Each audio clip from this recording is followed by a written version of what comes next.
skin type is for now. It's not a permanent thing. Why do you think lines happen on the face? Stress. Children are also stressed. Why don't they have extra lines? Let's go to what happens for the muscles on the face.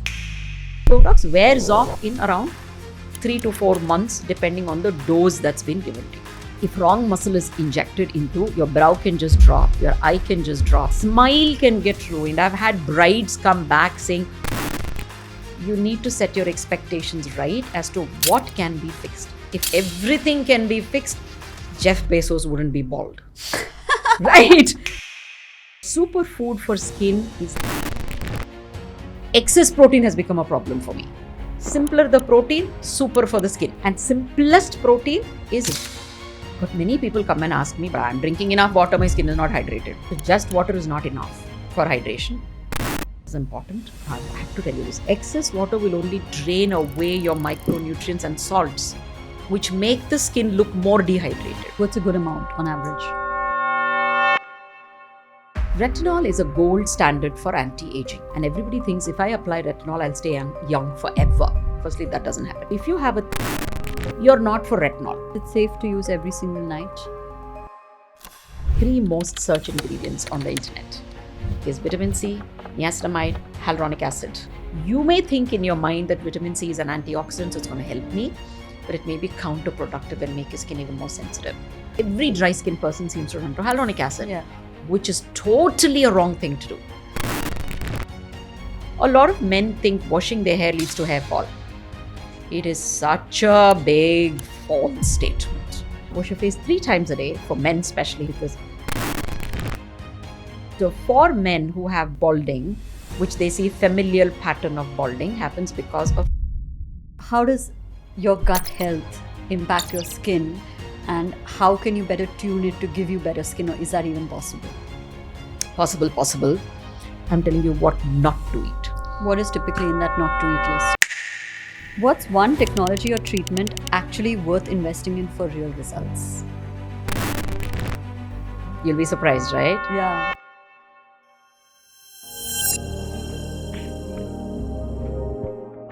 Do you know what Botox, retinol, or vitamin C could do to your skin? Hi, I'm Karishma Mehta and welcome to HSBC Presents Realign, the podcast where we simplify the concepts of science, spirituality, and well-being to help you navigate the complexities of modern life. Today we're joined by Dr. Rashmi Shetty, a renowned dermatologist, a renowned speaker, and an author redefining beauty standards. She talks about all things skin, from Botox to homemade remedies, what stress could do to your skin, and how you can design a skincare routine that truly works and, most importantly, truly lasts. This is HSBC Presents Realign Season 3. Are you ready to live it up? Welcome to Realign, Dr. Rashmi. It's such a pleasure and it's been so long overdue. So I'm happy that you're finally here. And I'm happy to be here too. You look like a little doll. I was going to say, you look so lovely. This is a mutual appreciation podcast. That's what women do best. Lift each other up. Yes. But it's so fascinating. You've had a journey of over two decades plus and treated so many patients. And, your opinion about beauty is very authentic and skin is very authentic. But where did your interest in skin and skincare kind of begin? My mom. Your mom. Yeah. So my mom, as we grew up, it just was like brushing teeth. You kind of never showed up with a not so nice skin. I was just talking to one of your teammates earlier that in these many years of my life, I have never seen my mother walk out of her bedroom with an untidy hair or an untidy skin or in her maybe night suit. She's impeccable when she walks out, and whether she is ill or it is a bad day or a good day, it's always like that. So for us, having a clean skin, which then probably eventually was beautiful skin, having a clean skin, making sure there's a little bit of maybe your eye kajal or a little bit of a lip balm, presenting yourself was showing respect towards the other person. It's like you don't go to the temple looking shabby, right? Absolutely. We always, whether it is the church or the temple or the mosque, you go looking your best. Yes. So that's exactly what she thought you must be at all times if you respect the person that you're meeting. So beauty was never a part of vanity or do it on an occasion or do it for a special day. It's for every day. Your family also deserves to see you at your best. So we were always made to look a certain way, present a certain way. Your nails were cut, your nail polish was intact. Oh my God, if she sees this, she's going to kill me now. If nail polish has chipped, I'm like, oh my God, there's something just absolutely wrong with my day, you know. Yeah. So all my initial skincare came from my mama's homemade masks and hair masks. So even now I keep putting that in when I talk to people. So, you know, very interesting that you mentioned that, because we've spoken to people on this podcast who've said that ancient Indian Ayurveda or ancient Indian practices that were in our households, right, from times of our great grandparents to our grandparents, actually made so much scientific sense. Like everything was there for a reason, whether it's in our food or whether it's in, like you said, homemade face masks that you apply. Walk me through a little bit about those concoctions that have stayed and still last, right? And you said that you still use them. So our audience would love to know, you know, what are some of the things that they should go back to instead of trying to be modern or trying to look to only modern approaches, which is also great, and we will get to that. But there is merit and beauty in what has been carried on for generations. Yeah, so this is more than Ayurveda. Like you said, I would also think this is generational intelligence, which is just ancient intelligence, whether our land or any land has a lot of pearls such as this. What comes from my mom's kitty, I'll tell you two of her favorites, okay? So her hair mask favorite is fenugreek, which is methi, soaked overnight. You grind it in a paste the next morning, mix it with coconut milk, or if you don't have the patience to take coconut milk, fresh coconut milk out, you also mix it with curd. Okay. So you simply mix it with that, put it on your scalp as a hair pack or a scalp pack. Your hair is hydrated, scalp is cleaner, and somehow hair also grows well. Now, don't ask me how hair grows well, but somehow that also happens. And that's something that we did every Sunday. Yeah. And the oil that she prepared was always coconut oil, which was mildly heated over a period of time. So the things that she puts inside it actually gets kind of opens up and soaks into the oil. So she used to put, if I'm not wrong, hibiscus, bay leaves, curry leaves, and then she used to put methi seeds again into that. These are the things. I might have forgotten one or two, but these are the things that she used to put in, soak it, heat it, then kind of leave it for a while, and that all the content is nicely soaked into the oil. So this was the oil that we used every day. And according to her, the hair became more jet black and the hair would go better. Now, we kind of know from various sources that hibiscus is used as one of the things to give natural color to hair in those packs that you get for natural coloring. Yeah. So these were things that she used to do. And for hair growth, she used to also do onion oil, which now has become such a big trend. So she used to also do this onion juice, mix it with little oil and then put it. And she used to tell us she's mixing it with oil because onion juice can be quite pungent and irritant to the scalp. And it is so true now. The why onion leads to it is because it irritates the scalp. And we do have certain irritant ingredients in the hair growing serums in the English medicine that we also do. So these were her hair tips. Wow. And how long do you simmer the oil? How long do you keep oil typically on for? These specifics, honestly, I won't remember because even today she puts it in a bottle and gives it to me each time she comes. But I remember that she used to put it in a gas and not boil the oil. Correct. It was Like just a a low gentle simmer. heat so that it's a warm oil and whatever ingredient she has put inside is allowed to kind of integrate or release its goodness into the oil. So that's what used to happen, and then it used to stay there. Then after, I think, a couple of nights, she has to strain the whole thing, and especially if she's using flour and stuff like that, she has to strain sooner. But if she didn't use a flour, she has to strain a little later. And then those oils were preserved forever. Wow. So Yeah. fascinating. And what about skincare? Skin, I remember, because we were children, we used to find everything messy and we used to, run away when she used to catch us. So one thing I remember always was sandalwood paste. And that did everything. She mixed sandalwood paste with milk. If we had an irritated skin, that was mixed with coconut water, tender coconut water, if we had marks post acne maybe. It used to be mixed with rose water if we had an oily skin. The same thing used to be mixed with some um, saffron, with some saffron and some haldi if we had active acne and irritation. So sandalwood paste was a staple thing in our house always. On a rough stone, she used to get those sandalwood pieces from our village, and she used to end up doing that and keeping a fresh paste. It's not powder bought from the store. So that was our constant. Otherwise, whatever fruit she used to cut, she used to come running after us. So let me put a little, and we used to just run away from there. So your roots were very strong, clearly. Yeah, You were exposed to this world of beautiful concoctions and little tips and tricks that elevated this entire process. Yeah. Right? But when you went on to study skin and, you've been treating patients for so long, what are the things that you think is non-negotiable for people to know about skin? That this is something that you should know, no matter what skin type you have. This is what skin and skincare is about. So most important thing is skin is not simple. That's one thing you should know. I think that, yes, that is the biggest thing you need to know. Don't think because it is just skin and you can just use anybody's influence on it, or anything that's new and the packaging is pretty and some new star has asked you to use something, just don't use it. For a cardiac medicine, you wouldn't do that, right? Not at all. So that's my only thing. This is a part of medicine as well, and this is as serious as any other organ of your body.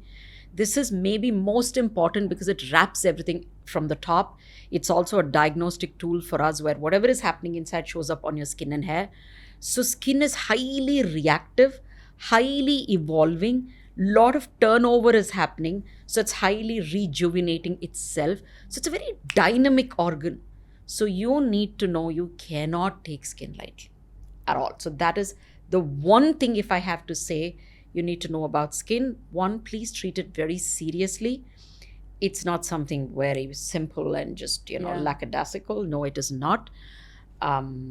You like a cardiac expert would treat heart, or a lung expert would treat lung, skin expert should treat skin. When I say expert, I mean well-qualified, specialized doctors. Yes. And not just because it's so easy to access information right now online, right? Where somebody is trying some viral trend or product and there is no credibility or no kind of base to it, but you get so easily influenced because you see it online and you're like, okay, if that person is doing it, maybe I should try it too.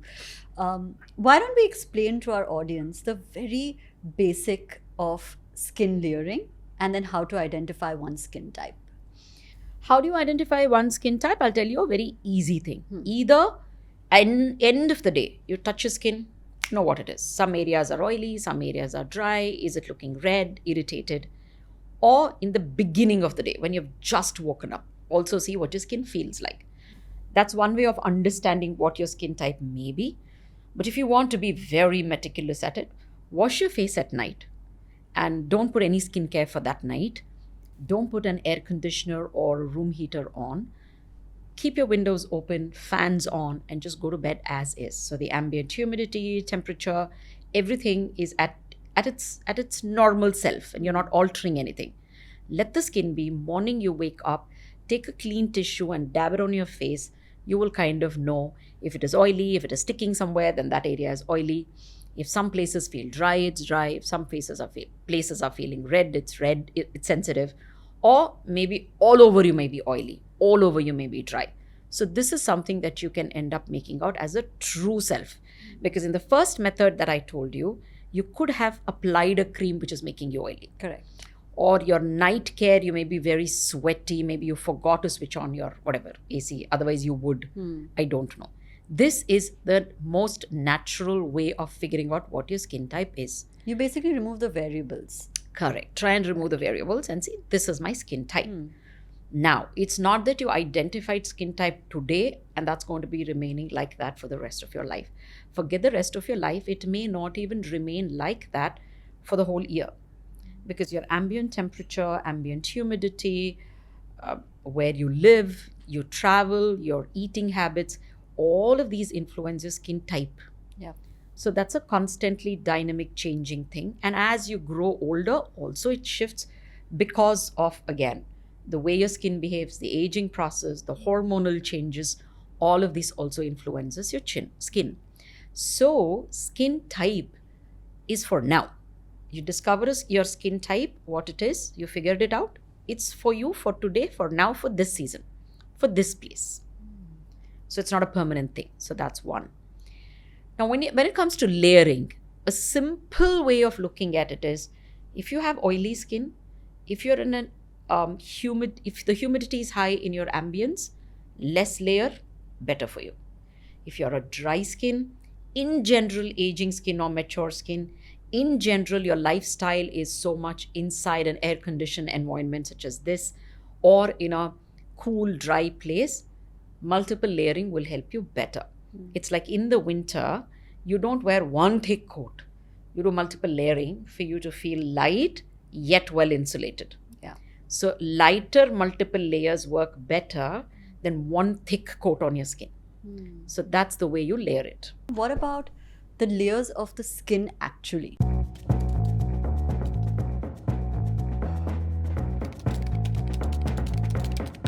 I can't believe I'm still in the queue. I've been refreshing for ages. They're almost sold out. We won't get any. Karishma, how are you so calm? We are in ticket chaos over here. Oh, I already have my ticket sorted.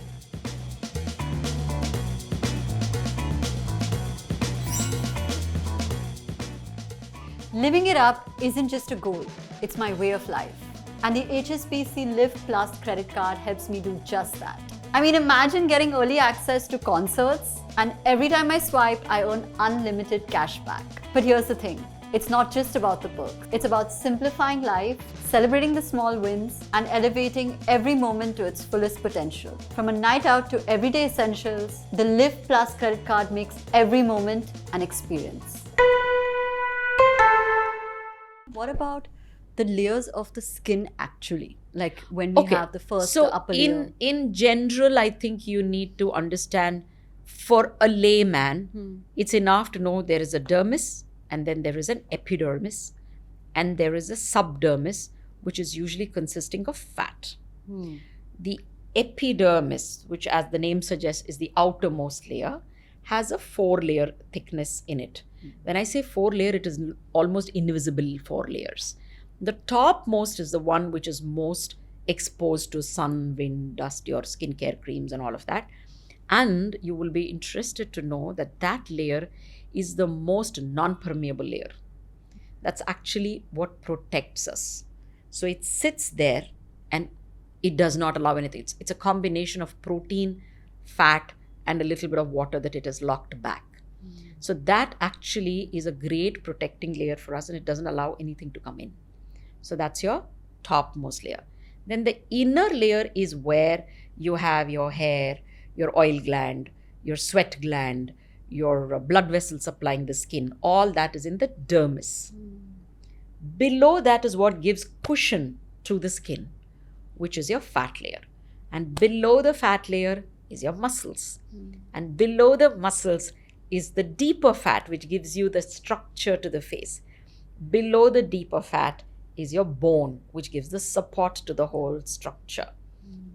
Somewhere in between this, there is something called as a mass, which is an aggregation of tissue which becomes thick, which actually holds your face at various levels.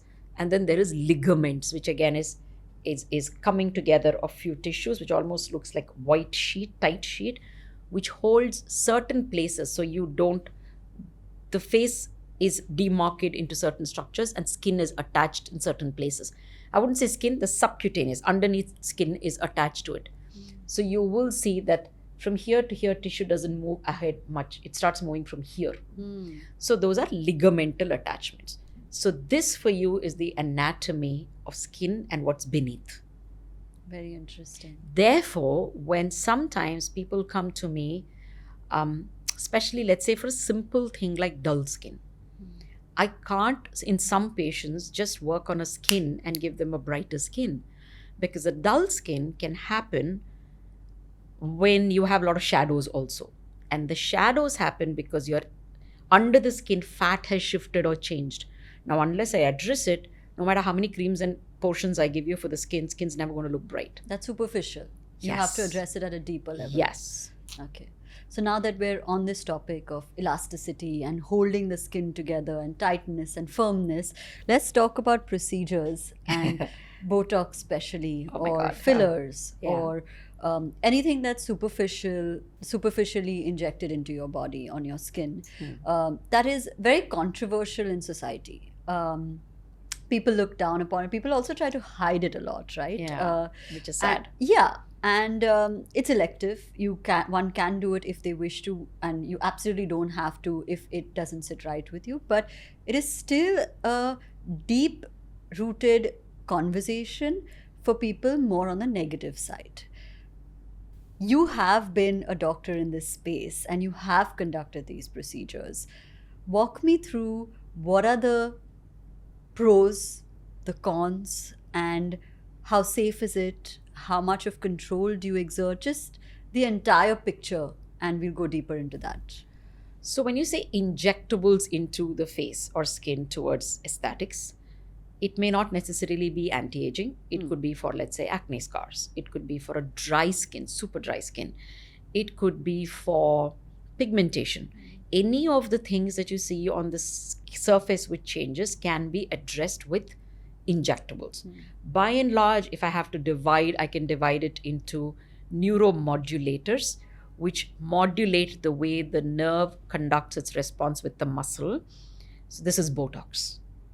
And then you have volumizers, which means I can put them in and they will sit there giving me the volume that I need. These are, in India, hyaluronic acid. Yeah, so that is something that we inject and it just sits there. Like you can put a clay inside and mold something. It just sits there. So that is one. Then there is a whole category of biostimulators, which means I go in and I stimulate your collagen and elastin and your ground substance, which is, again, hyaluronic acid, chondroitin sulfate, all this, which the elastin and collagen, let's say, floats in or thrives in. Now, these could be anything. It could be the good old PRP, GFC, which comes from your blood.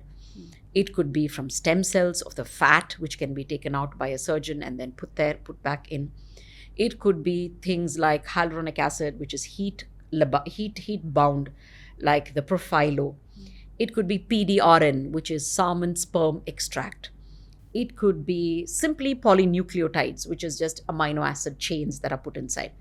Any of this also can give you a rejuvenation and regeneration of tissue, and they can be used for, like I said, scar revision, hydrating your skin, taking care of a sensitive skin, pigmented skin, and anti-aging. So this, by and large, is the injectable solution into the face. We also end up injecting something called as mesotherapy, a commonly used term, into deeper layer of the skin, the mesoderm of the skin. Any of these can be injected there for various purposes, like shrinking your pores or to make the skin look nice and alabaster-like. We also use certain medicines, commonly used like tranexamic acid, vitamin C in terms of pigmentation. So this is, by and large, a whole array of it. The entire spectrum. Entire spectrum of it. Okay. Now let's go a little bit deeper into how long do these injectables typically last? Is everything permanent? Is something dissolvable? How does one decide whether they want to do it or they don't want to do it? What are the commercial components involved? For those who may want to consider, and I think you'll be the perfect person to talk about this, is that it's a choice and it's not something to be ashamed about. Yes. Therefore, why not give them a picture of what it really is like when you go to execute, say, one of these from the entire gamut that you offered? So, first, I think is the most important question that you asked is there's nothing to be ashamed of it. It's okay, you wax your leg if you want to. There was a trend in between which came that, let your underarm hair just show. Yeah. So, and those people can't shame the people who want to remove the underarm hair, right? And they say, oh, this is unnatural. So then don't brush your teeth. Let the bacteria stay there. That's natural, right? It's meant to be for some reason, God knows. So for each his own. I don't think anybody, the left or the right guys, can criticize the other person and judge the other person. What mostly we are trying to do when we as experts talk about it is educate you. Now, whether you take it or not take it is your personal choice. Yeah. If you wish to take it, here is what you need to know. That is all there is to it. Now, aging gracefully, again, is a big term everybody keeps throwing at my face when I ever speak about Botox. Who said gracefully is just letting go? You don't let go of your home. You don't let go of your car. You keep it shined. You keep it. If there's a dent, you quickly go fix it. You fix your home. You fix everything. Taking care of yourself is your prerogative. If you want to do it, you should be doing it. And you still can age gracefully by taking care of yourself. So this is something that I just had to let it out of me. Now, what is it that... Okay, starting with your first question. What is permanent? What is not? None of this is permanent. Okay. The third category that I spoke about, which is the biorejuvenators, they stimulate your own collagen. So they are not sitting in there. They're sitting in for a small period of time. In that period of time, they're activating your own body to make more collagen. So that, if you choose to do any of that, initially you may see nothing. A month to 3 months later, you may see skin becoming more supple, more nicer, more youthful. Lesser scars on your face if that was your intent, lesser pigmentation, and that can be cumulative. So depending on which one you have chosen, what your doctor thinks, how is your skin to start with, and what is your goal, it could be done once in a month, once in 3 months, once in a year, totally up to you. All these are maintenance games. Now this extreme was Botox.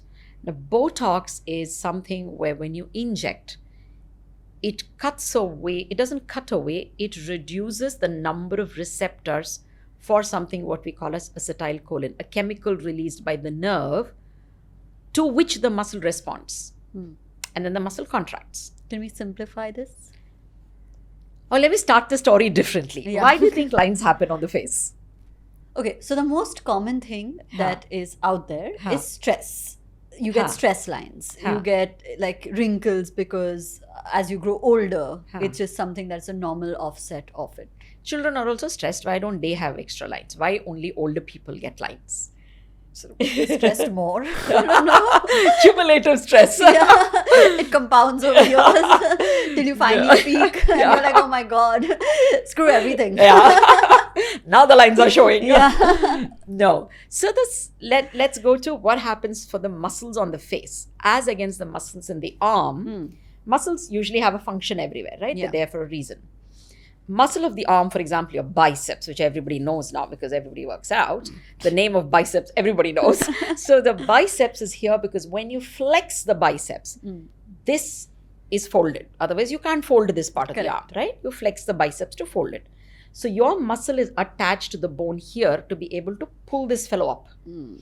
But in the face, muscles are not attached to the bone because you don't need face folding. So muscles are attached to the skin on top. Correct. Because you need the skin to move with whatever you're doing. Right? That's why it's attached to the skin on top. So if I keep frown, I can't frown, I'm Botoxed. If you keep, for example, raising your brow, this line will keep getting etched. Because this muscle is contracting for me to be able to pick my brow up. This is the frontalis. So if I keep working on this, these lines get etched. Now, why even a child keeps raising the brow? Why can't we see the lines on the child and we see lines on us? One, like you said, repeated frowning because repeatedly you're stressed, that just gets there. That's one. Two, which is a very important thing that people don't see. What did I tell you the layers of the skin is? There is a skin, there's a fat, and there is muscle, right? So between the skin and the muscle, there is fat. Now that subcutaneous fat keeps becoming lesser as you grow older. So now when the muscle is contracting, there is no fat to cushion. It's showing straight on the skin. Like as if there is nothing at all. Yeah. You know, it just straight showing. Now earlier I was contracting inside, but there was a smooth muscle in the front. I mean the fat layer in the front, which was so smooth that didn't contract with the muscle. So it didn't show up on the skin. As this started disappearing, now it is showing up on the skin. So that is what is happening. It is very, very important. People are going And now it's become a trend where, oh my God, I don't do injectables, but I'm happy to do any machine. So everyone is doing energy-based devices. Yeah. But you need to understand that as much as sophistication is needed in injecting a patient, therefore you go to an expert. Likewise, using a machine is not simply, chalo, let's go wherever I get the best deal and let's just use the machine. The machine is so sophisticated tool. If I don't use it right, if I don't use it in the right depth at the right place of your face, I will take away your subcutaneous fat and make you more older as you keep doing sittings with us. So you need to be very careful who you're going to even do that. Don't think injectables I don't want. I'm okay with natural things. So you do whatever machine which will stimulate your collagen is what you're told and what you understand. While you're doing that, are you losing your subcutaneous fat is what you need to be very, very careful. So the process of Botox, if I understand correctly, is basically adding that layer of fat again. No. No? Process of Botox is, sorry, I told you about the muscle and I got kind of carried away. It's like, I'm just back curious. to Botox. Yeah, back to Botox. So that's how you lines are formed. That is understood. Yeah. Now, how do you contract anything or how do I do this? Me or whatever, that's the brain tells the hand to say, now I have to pick the glass up. Yeah. So then what is the action of picking glass up? X number of muscles are coming into action.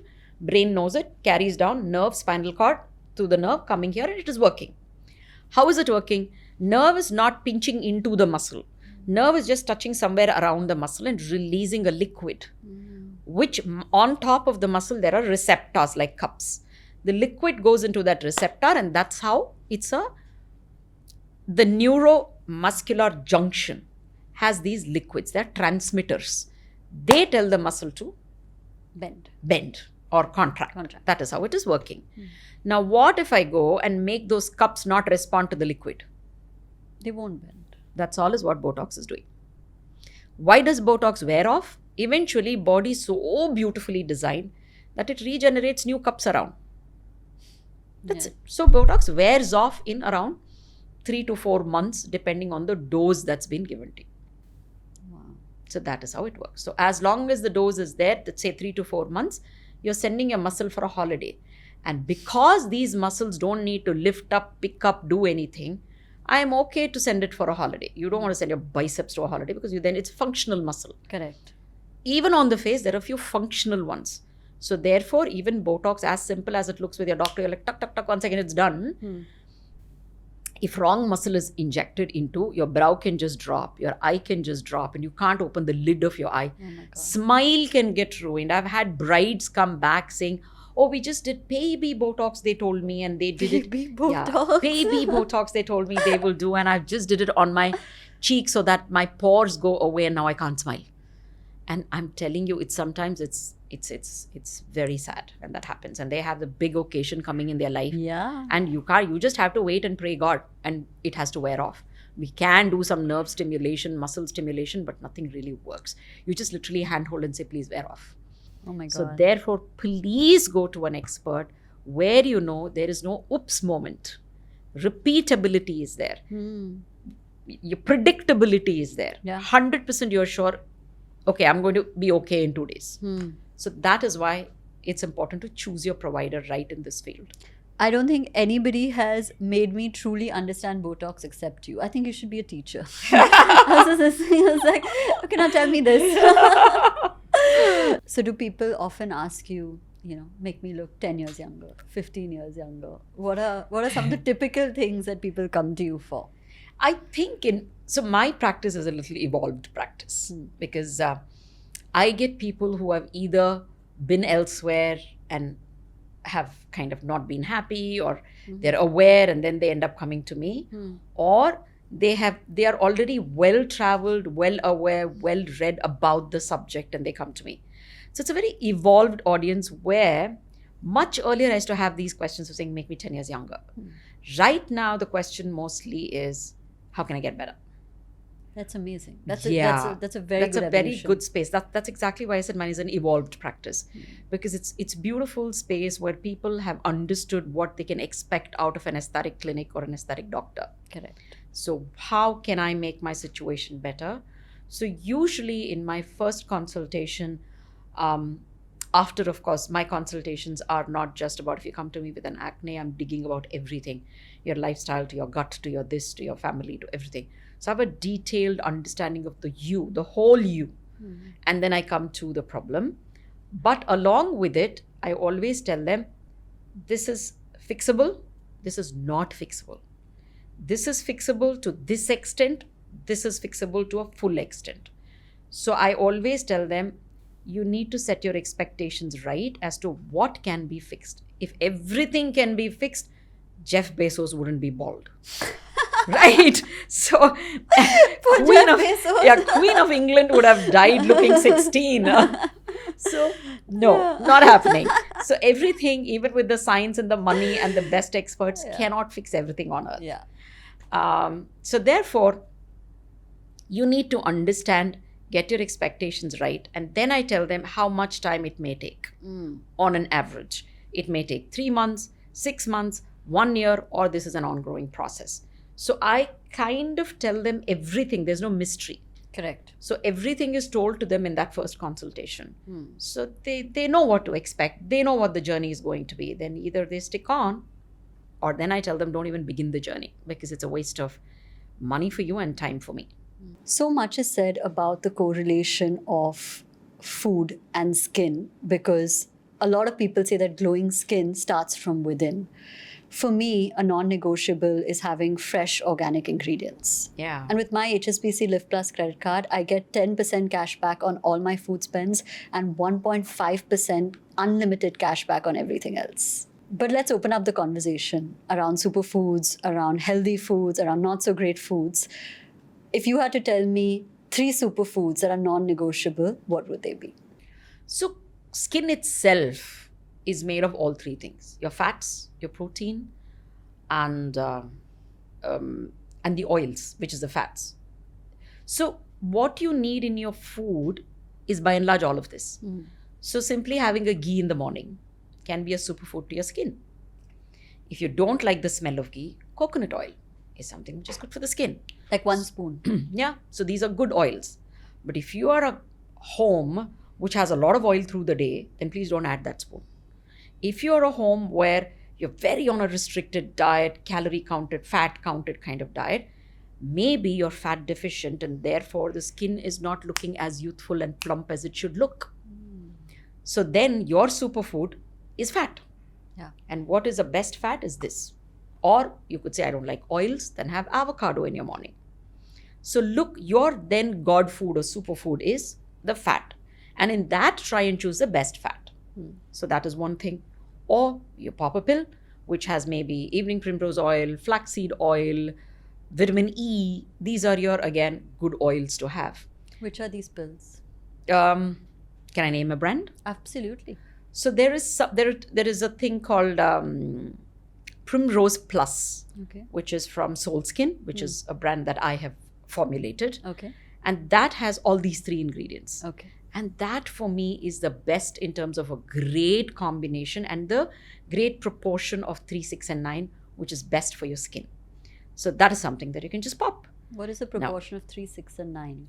So the 3 is more than 6 and 9 is more than 6 as well. 6 you get in Indian foods quite a lot sometimes. So you need a little more of 3 and a little more of 9. So we have managed that balance very well. So that is something which will really help. Now the next is your proteins. Now protein, thanks to internet, protein is just everybody is saying. So we are all measuring and looking at protein. Problem here for me, for skin, is not more protein to add. Excess protein has become a problem for me. So your superfood for skin is the balance in protein. So usually if I ask most people who are training very hard, they come and say 2 grams or 1.5 gram for kg body weight, which is way, way more than what your body needs. So you will need 0.8 to max 1 gram depending on your lifestyle. Let's simplify this. If a person is, for example, 50 kgs. 50 grams of protein or 40 grams if it is 0.8. So it's 1:1. Or even 1 gram lesser. per kg body weight, right? Even lesser. Even lesser. Slightly lesser is what I would say. Also because We have protein coming from food. There is no pure carb, pure fat, pure protein. Everything has some, your protein powder that you're taking, also turn it around, it will be this much energy, this much sweetener, this much X, this much sugar. Of course, it's never just pure Exactly, protein. exactly. So there is no protein also in your diet. There's no pure carb. So that also has, rice also has some protein in it. So therefore you are getting some. Additionally, what you may need is a 0.8 per kg body weight. Now, what kind of protein is superfood for skin? Protein which is easy to digest. Yeah. Like vegetables. Next would be fish. Next would be maybe chicken. Next would be maybe the red meats. In order of complexity. Obviously, the most pertinent question is vegetarian protein, right? Yeah. Because I'm vegetarian, so, and I absolutely do not like the taste of egg, but I eat it because I feel like it's at least protein Giving that you goes into protein. my body.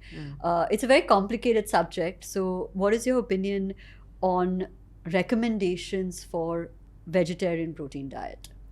I think vegetarians, let me tell you, the easiest would be Google search. Whatever you're eating, your thing has palak and paneer, say this much palak, this much paneer. It'll tell you how much protein it has. ChatGPT just makes my entire Life so diet. much more easier because I can give you gyan now. But the problem is that gyan to convert into what you're eating becomes so difficult, the math. Complicated, right. So very simple. Whatever you're eating in a day, like I said, dal, bhaji, whatever is the bhaji that you're doing for that day, put that how many grams approximately. You don't have to weigh. Approximately this much grams, this much of dal you've taken and this many grams. Your protein for that meal is done. Then you're dividing your protein, let's say between 3 meals. There are a lot of people who only have 2 meals. Yeah. Depending on number of meals that you're having, you're dividing the number of protein that you have decided to have in the day.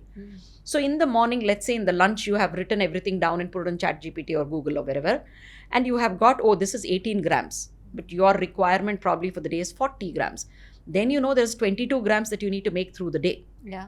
So try and make it. Now, if today you don't make 22 grams, you can make 38 grams and tomorrow 42 grams. That's also okay. There is no hard, rigid rule for these things. So that is something that you can end up adjusting. So that is your protein. For me, like you said, superfood, simpler the protein, super for the skin.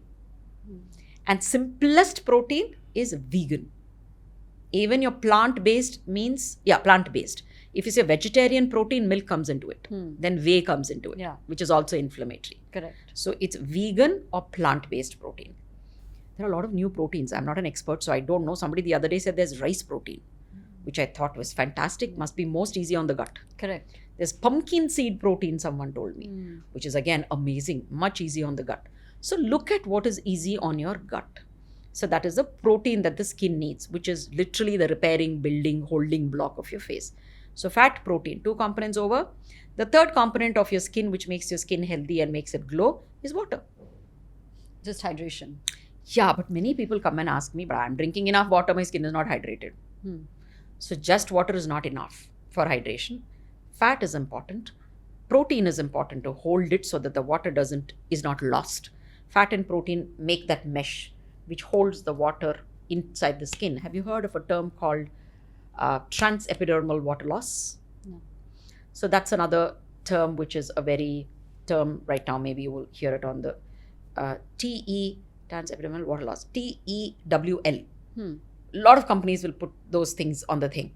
So which is through the epidermis. Like I was telling you in the beginning, that epidermis, which is the outermost layer of your skin, is the best barrier for you.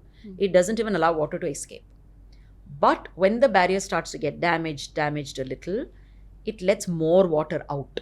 So there is a lot of loss of through the epidermis, which is so drinking water alone is not enough. Holding water back is also very important. So unless you have enough fat and protein on the skin, water will not be held back. If there is a damage on the barrier, water won't be held back. For this, 2 other important things is your micronutrients, which could be your vitamins, your minerals, your antioxidants. All of this is important. Plus your bacteria, the good bacteria on your skin is also important. So therefore, these are the different things. And back to superfoods, these are 3 major things that play. And in that, see what is best for the skin, and they become super for the skin. But there's no one berry which can transform your skin. Right. It's not like one, let's take an overarching umbrella and then this is what it is. Yeah, most commonly they say rainbow colored plate which is all good and dandy, but I don't really think it converts into good enough for the skin. So for hydration, like I said, you need your collagen, you need your hyaluronic acid, you need your lutein, zeaxanthin, all of this will hold. Again, you can support it with a tablet, which is Hydrate, which is again from the same range. And when you drink water, don't drink excess. I have to tell you this. So when we say water, people think skin is dehydrated and start gulping excess water. Yeah. Excess water will only drain away your micronutrients and salts, which make the skin look more dehydrated. What's a good amount on average? 2 to 3. 2 to 3. Okay. 2 to 3 liters of water. Of course, absolutely. Yeah. 2 to And 3 liters. even in that, if you're having, let's say, tender coconut water, you're having nimbu pani, you're having soups, all this are considered as fluids also. So you don't literally gulp down 2 liters of water. 2 liters of liquid in a day is More something than just... sufficient.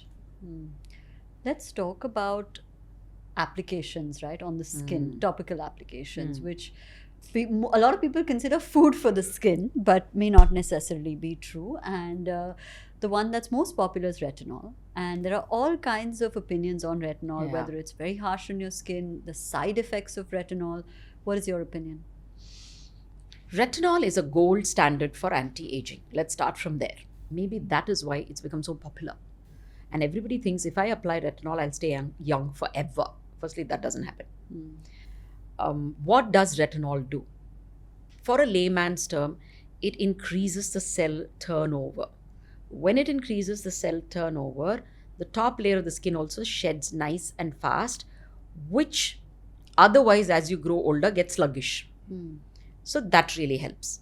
It also, to an extent, remodulates your kind of DNA there. It remodulates and gets more blood vessels into that place because it's just regenerating. As it's exfoliating, all these also become better. Correct. So that is, and your top dead layer also has what we call it as clumped melanin, which is your pigment causing cells. So your skin as you grow older may also look a little darker. Now, when the exfoliation increases, that also falls off. So your skin starts to look brighter. Now, can everybody use it? Maybe not, because for example, my skin is thin skin. I have not too many pores. My oil glands are obviously less. And if I use retinol, my skin simply becomes sensitive, dull, irritated. I have never used a retinol. So it's not for everybody. So if you have a thin skin, if you have an already sensitive skin, if you have an irritated skin, you're not for retinol. If you have a thicker skin, if you have an oily skin, if you have had acne, if you have a textured skin, if you have a dull skin, then maybe retinol is for you. Now that again should be used very judiciously under a doctor's guidance.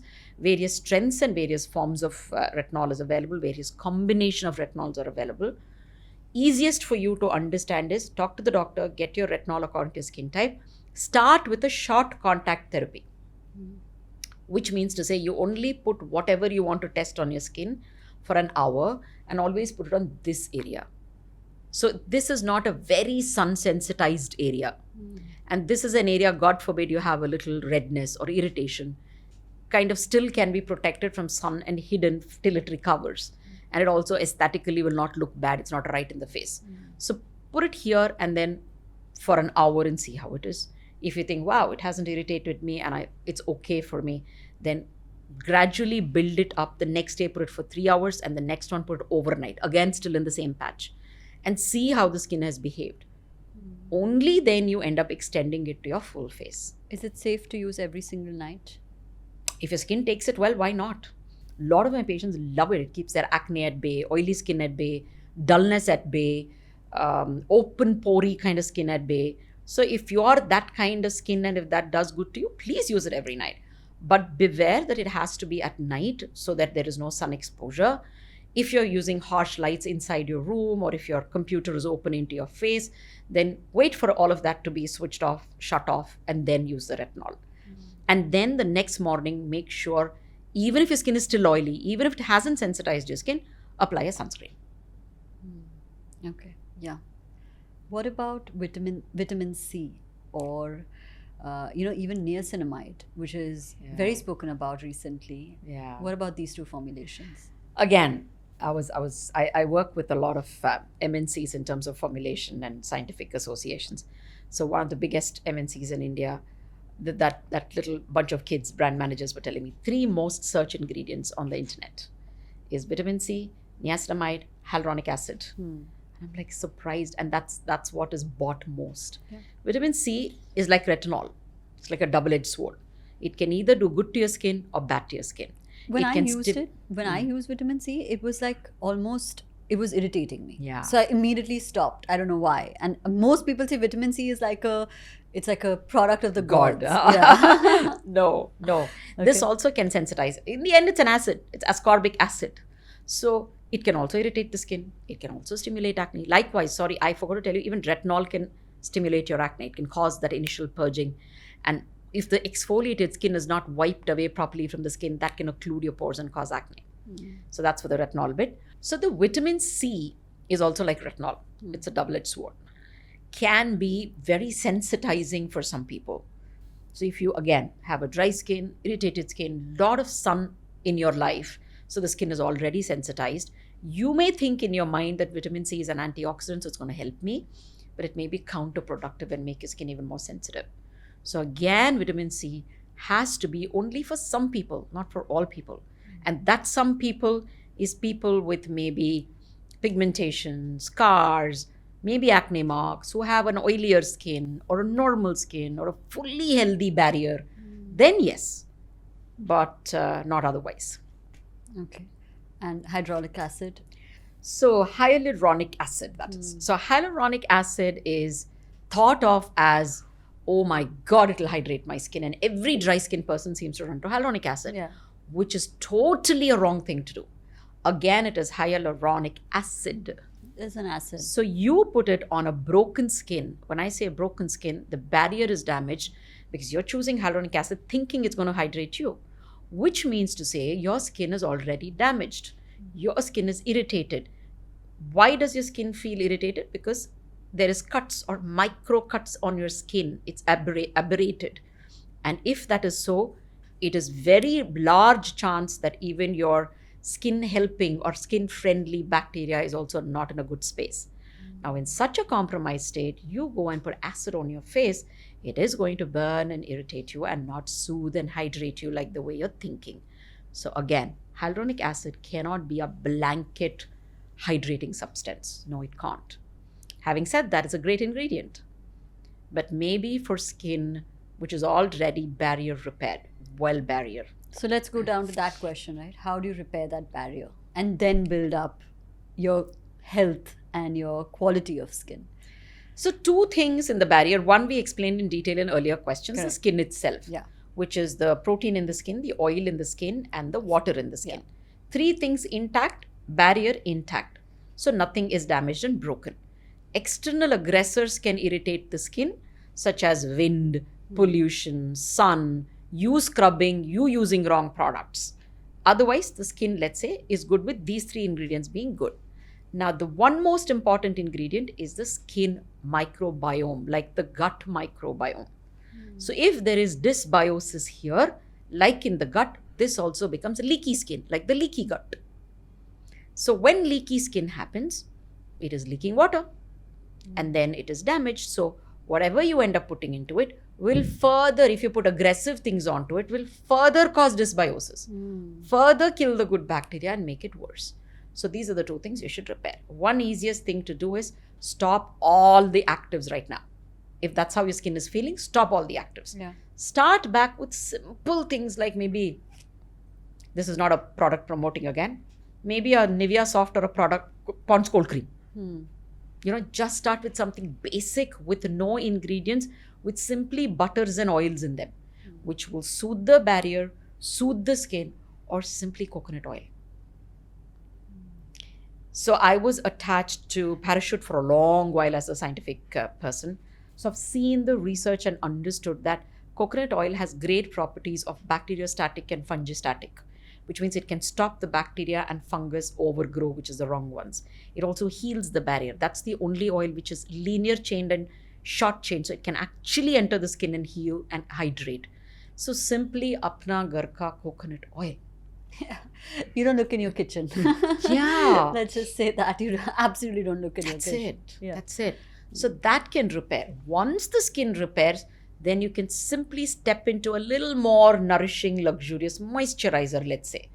Get into a sun protection. These are the two next level that you can do. The third level, which is advanced, you do is still keep these going, and maybe you can do specific care for your eye, lip, and neck. The next level you will go is to active ingredients, which I please highly recommend use your doctor. Yeah, not just looking at the No. internet or No. online or trend. No. Okay. In the previous gamut of questions that you ask your patients, there was also stress. And Yeah. this is an extremely relevant subject because I think that we're a generation that's cursed with stress And abundance. and a lot of it, exactly. And this is what's been said online, or a lot of people talk about this, is that the implications of stress that show up on your skin are very visibly evident and they may or may not be reversible. Yeah. Can you walk me through what it is about stress and the relation it has with the skin, and can it be reversed? And if yes, how? So stress will trigger a lot of things. One, simply cortisol. The whole world knows it. Yes. And cortisol is an inflammatory hormone. Now that triggers many other cascade, but along with it can have effects on the skin in terms of acne. It can flare up eczema if you have. It can flare up psoriasis if you have. It can flare up hair fall if you have. All of this can flare up if cortisol flares up. That's number one. Two, when you are stressed, what do? You eat. And when you eat, what do you eat while you're stressed? All the wrong things. So it's usually sugars which get in, which again will lead slowly to metabolic syndrome. Even when you're stressed, because of the cortisol releasing multiple times at wrong times, will also lead to a different way of fat metabolism. So fat starts getting stored in your body. Now that fat stored in your body will also convert some hormones to other hormones. Like it can peripherally turn estrogens to androgens. So that can happen as well. So whole load of thing goes wrong with stress. It's not just one thing. So you could have, like I said, increase in psoriasis, flare up of your eczema, flare up of your hair fall, flare up or beginning of your PCOS, beginning of your insulin resistance. All of this can happen. Thyroid can go for a toss. Prolactin will go for a toss in stress. And all of these impact skin and hair. Now, how do you fix any of these? First is you need to learn to calm down. There is no easy solution to it. Whether it is yoga, whether it is high intensity workout for someone it's calming with a yoga or a Pilates. For someone it's talking to a counselor. For someone it's simply sitting back having a me time to understand what is happening. Whatever is yours, please adapt that and reduce stress. There is no pill for stress, unfortunately. So that has to be worked on. Two, once you kind of are working on with it, along with it, please talk to a nutritionist, dietitian, or somebody who is knowledgeable in that. So you eat right. That's another very big thing that you can do. You can't dump the stress on food. So make sure you eat right. If two things you have conquered, much of the battle is won. If you can simply go and put in an exercise, which will help for your stress, for the excess calories, as well as to release happy hormones.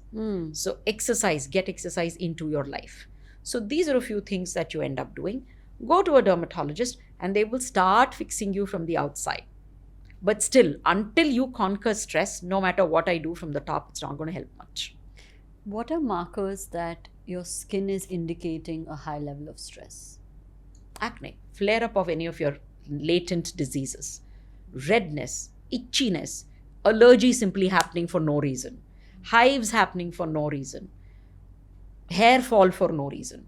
All this is indicative of stress. Prolonged stress especially shows up on my skin very evidently. So I know that I need to unwind and do things that make me feel good. For example, I order my favorite meal and it really helps me to unwind. And with my HSBC Live Plus credit card, I get 10% cash back on all my food spends. And this is just one way to unwind. What do you think are effective steps that one can take to retract the damage caused by stress on the skin? If you can catch hold of your stress, manage your weight, manage your lifestyle in terms of even sleep. What else happens with stress? Sleep goes for a toss. Yeah. Now, sleep also goes for a toss. Then you may be sleeping late, waking up at unearthly hours, which means the whole circadian rhythm kickstarts when the light falls into your retina. Now, if you open your eye at some 2 o'clock in the afternoon, that is when your circadian rhythm is starting, and it has confused the body. Should I start my cortisol at 8 release, or should I release the cortisol at 2 o'clock in the afternoon? Depending on that, now my whole rest of the hormones are responding one after the other, cascading, going wrong. So it is important for you to sleep at a particular hour, wake up at a particular hour. It's not enough that you just get 6 hours of sleep. It has to be an hour to an hour. So that is something also that you need to know, because stress alters sleep as well. Yeah. So if you can get your lifestyle right, food right, stress right, doctors will work towards getting your skin right, and a lot can be fixed or reversed. Obviously, if you get acne, then the acne marks are not going to go away. Acne will go away. Marks then have to be worked on for a long time. A lot of times, acne is easy to treat. What it leaves behind takes a lifetime to get a smooth skin. With all the gadgets, I may still not be able to get you back to a polished alabaster skin if you have had these huge stress breakouts. Very scary. Also, do you see it more in men? Men and women. I think I see it more in teenagers. Really? Yeah, a lot of my teenage kids who come with acne are either stressed. Acne itself leads to more stress. And then it's like a vicious cycle. Yeah. So you don't know which one to break first. It's like you're stressed, you have a few acne, you have acne, so you stop going out. You're not happy to go out and meet your friends. Then you end up sitting at home and eating and maybe binge watching something. And then you put on more weight. That more weight will lead to PCOS. PCOS may lead to more acne. PCOS may also lead to insulin resistance. Insulin resistance can lead to PCOS. And then you may get a pigmented skin, hair fall, excessive hair growth on the face. It all becomes like one cycle.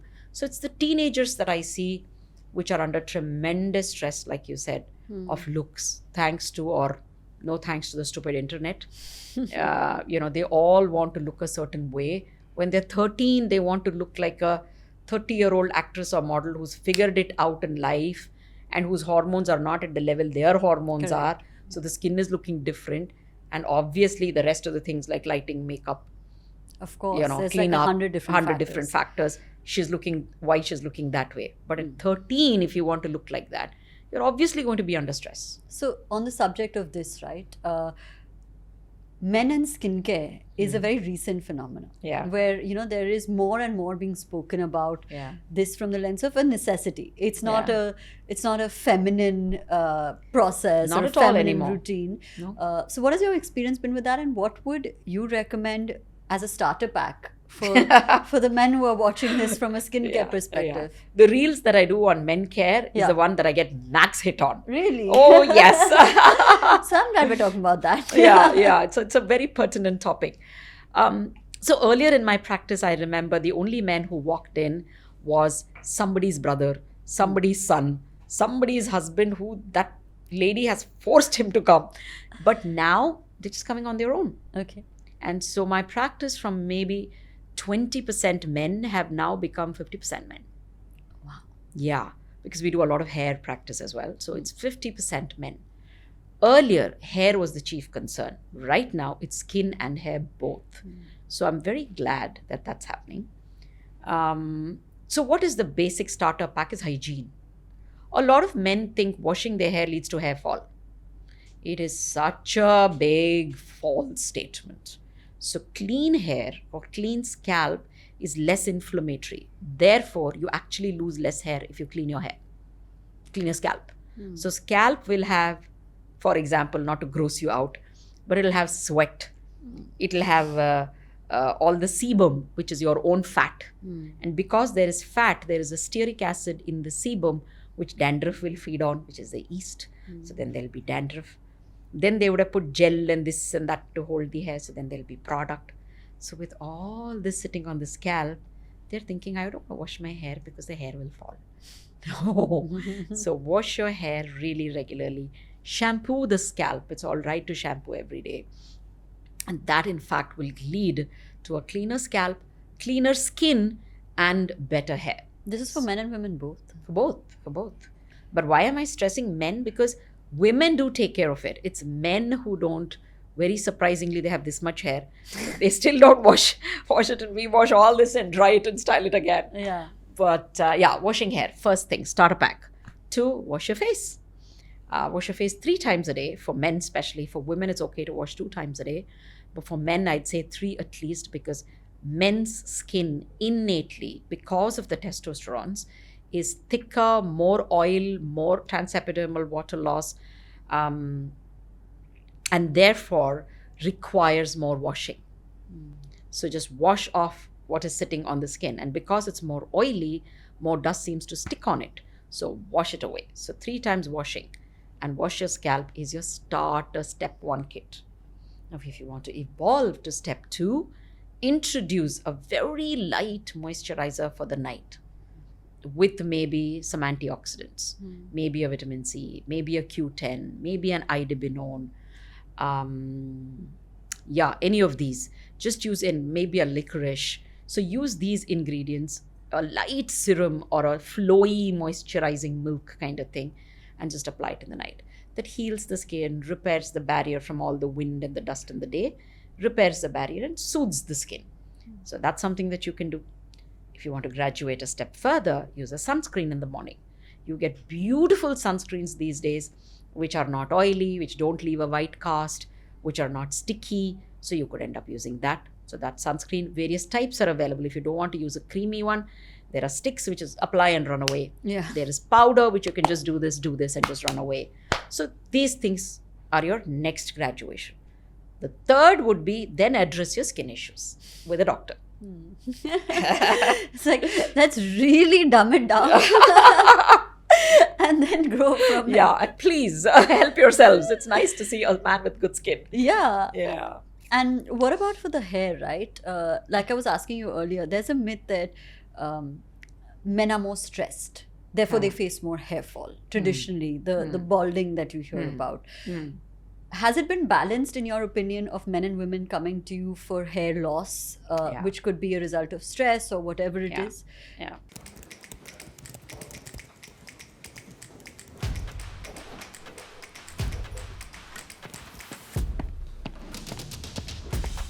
There's just no way I'm surviving this day without food.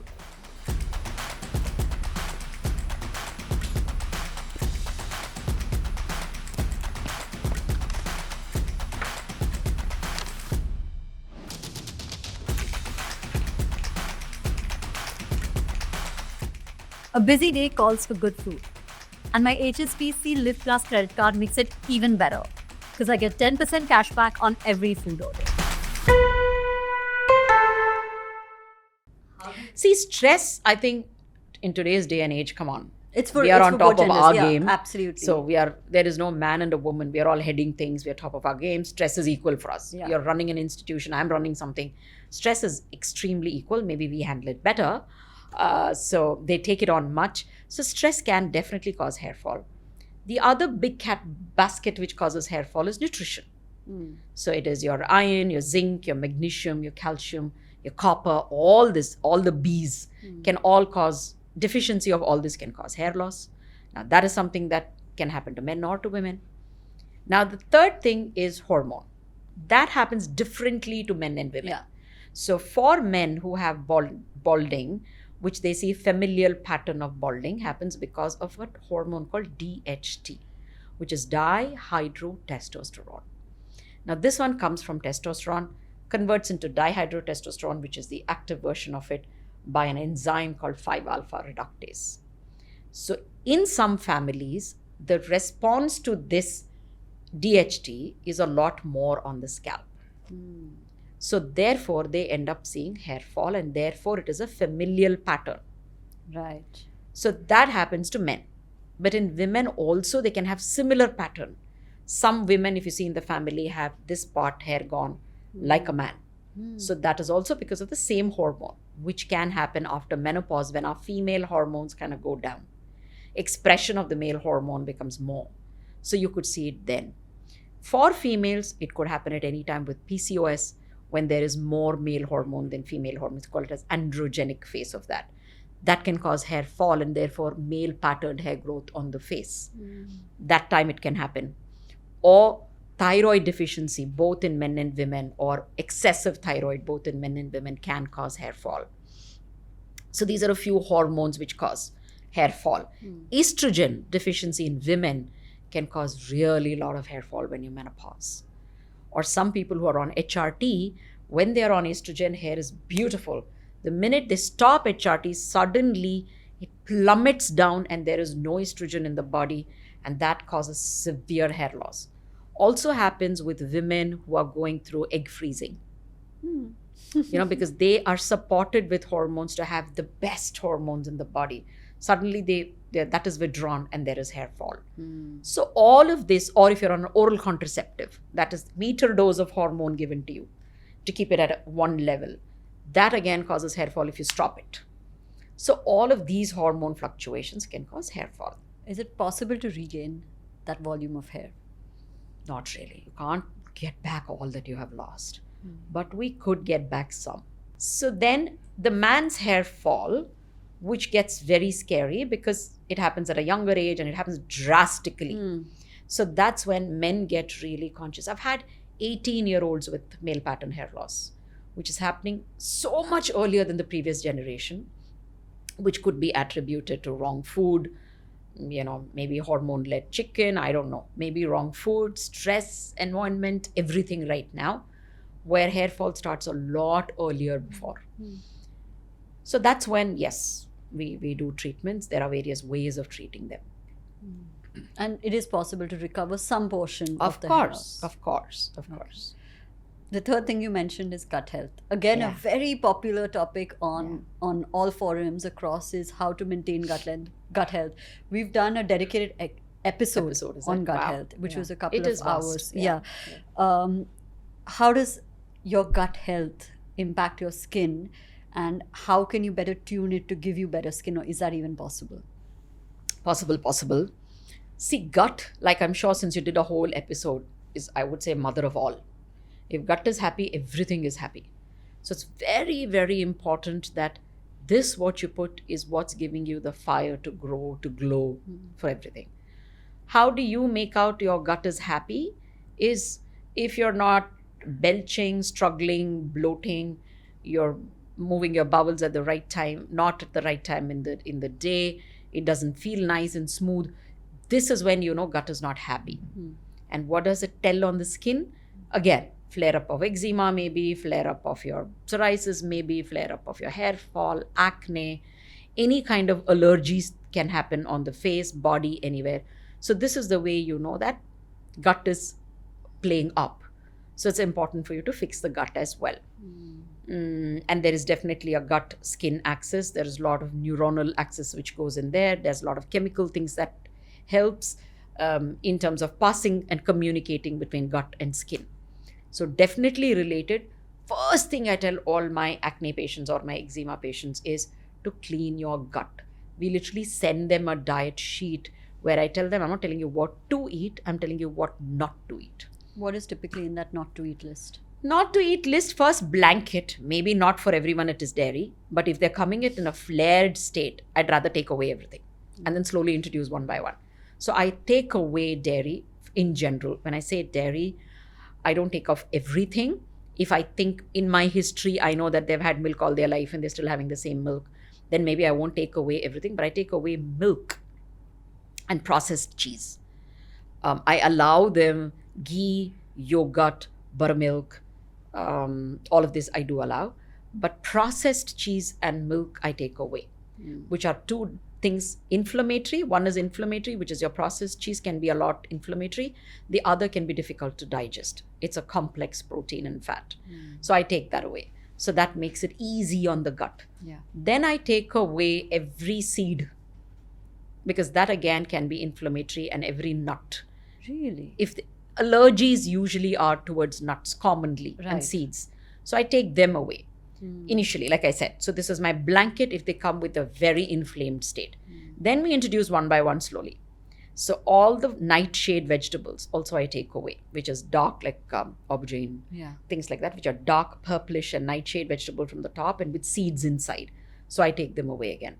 So if I take these, and everything that comes from a packet and a store, Of course, yeah. I think that's a big one. Yeah, that's a big It's one. so many chemicals in it and so many preservatives, food color. You don't know what is making the gut go wonky. So I take everything off. And then I start introducing one by one the good ones, something that they're used to, something they've grown up throughout the childhood eating.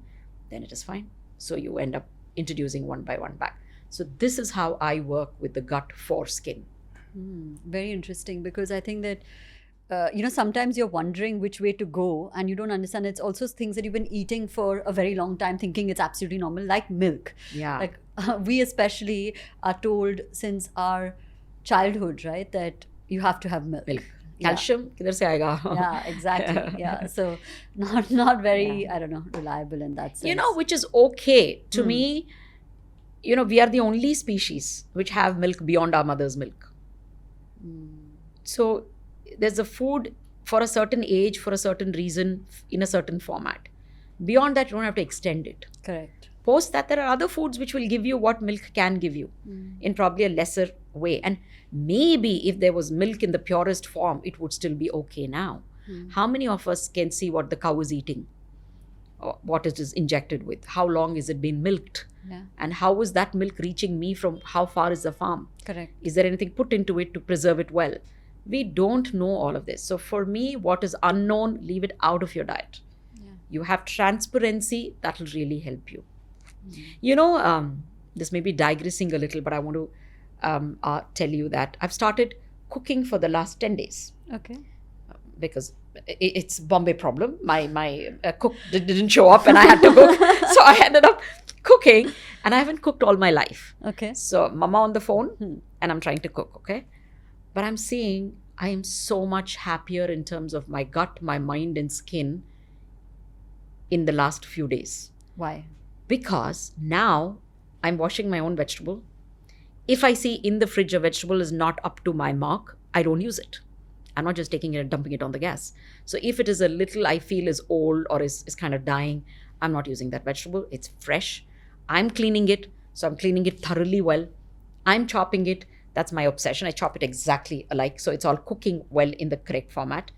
I know exactly how much oil is going into it, which is just this much of a ghee or just this much of a coconut oil, just for me to kind of season it well and saute it. And I'm not, again, overcooking and killing the vegetable and the nutrition in the vegetable. So I'm cooking it apt, and I'm putting no masala from the package. I am literally using maybe a little bit of a green chili or a little bit of a coriander powder, which my mom has roasted and sent.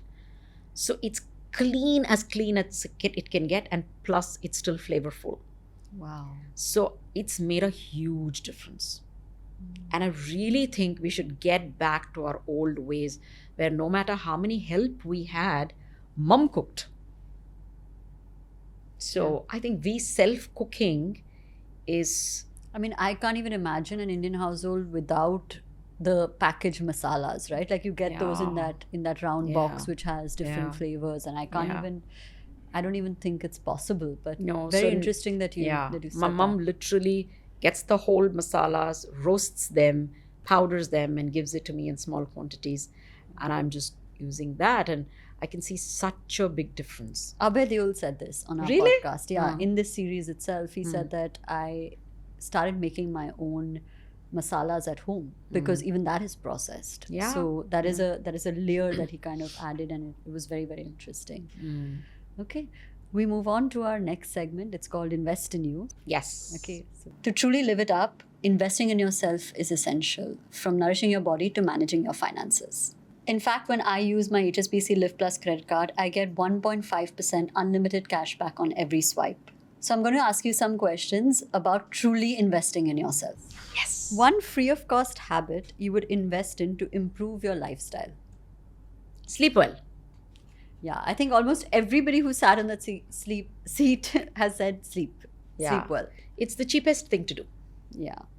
What is one major food chain that our viewers can make starting today to invest in themselves? Food chain? Change.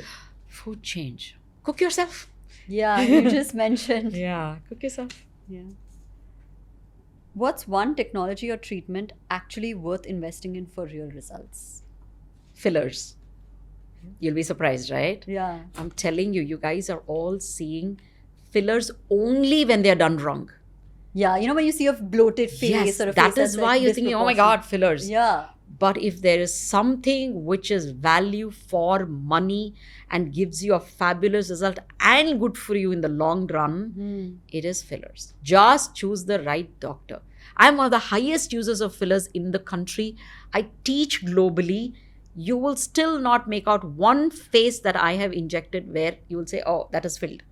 And I've injected people over 10, 15 years, the same faces.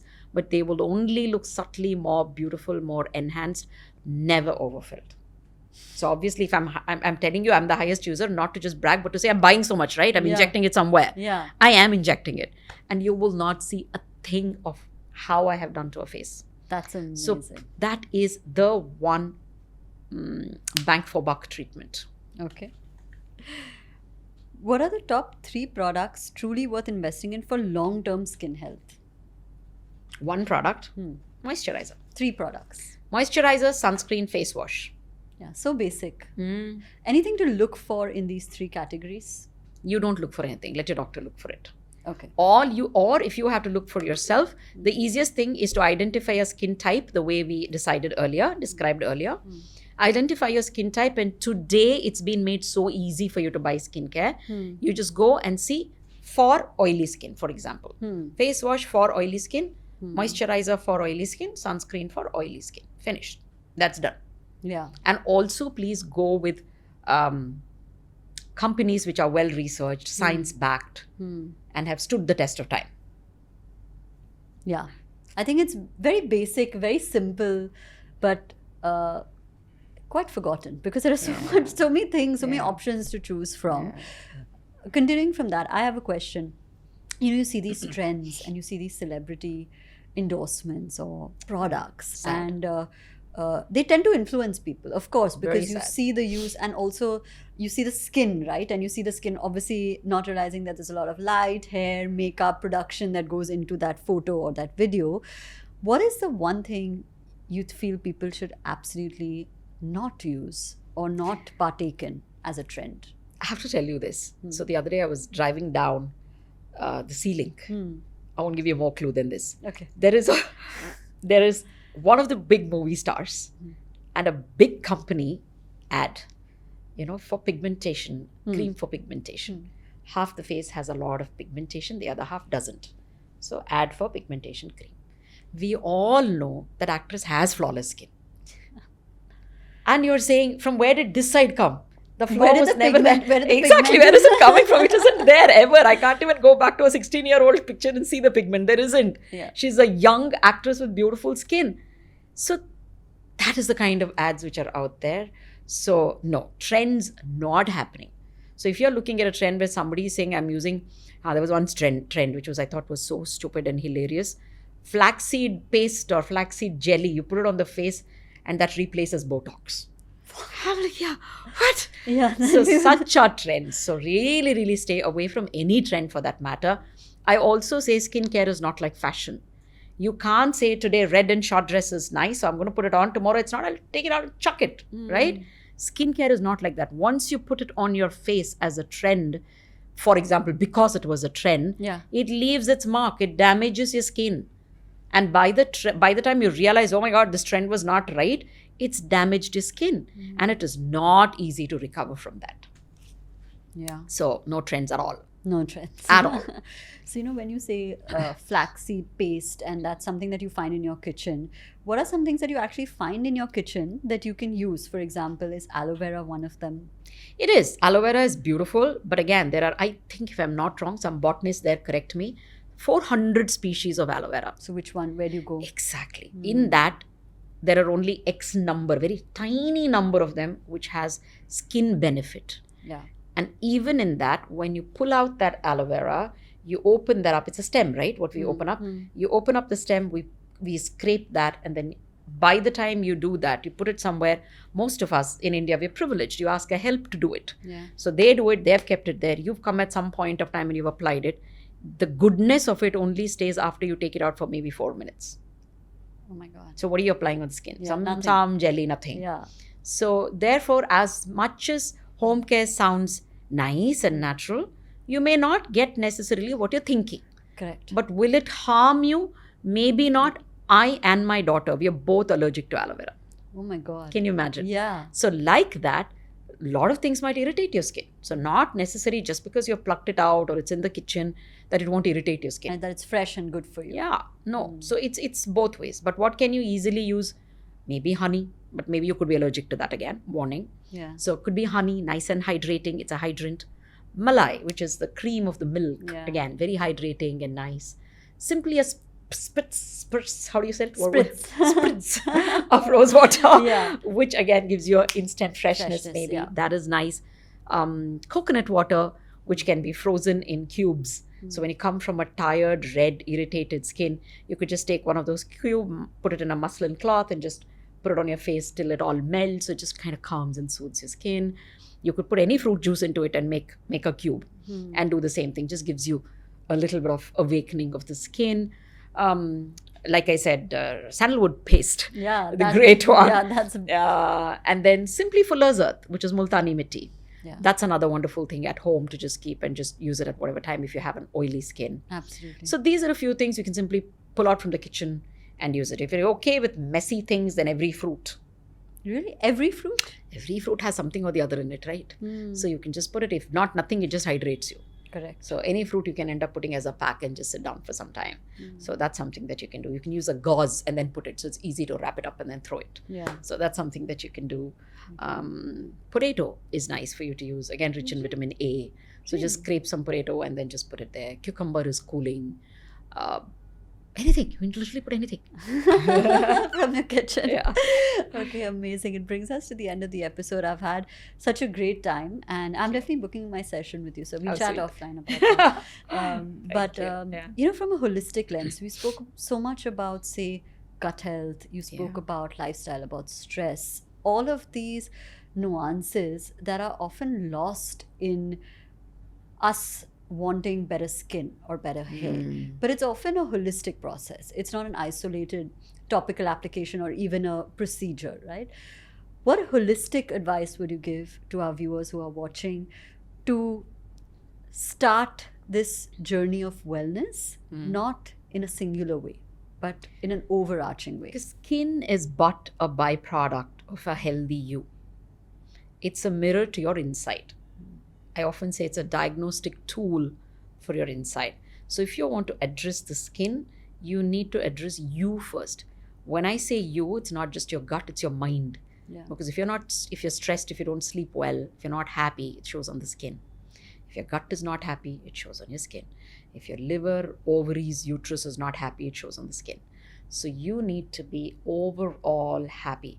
So we actually had a very limited series podcast that I did called Skin Science. Oh, wow. Okay. And I called 8 experts. That's it. We had Dr. Shashank Joshi for endocrine. We had a gynecologist.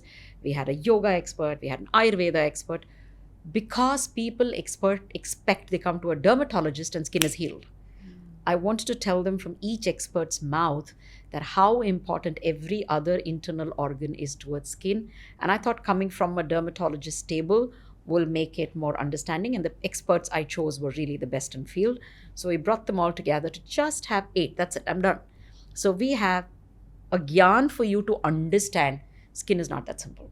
And skin is not just one cream and I've got it. Yeah, absolutely.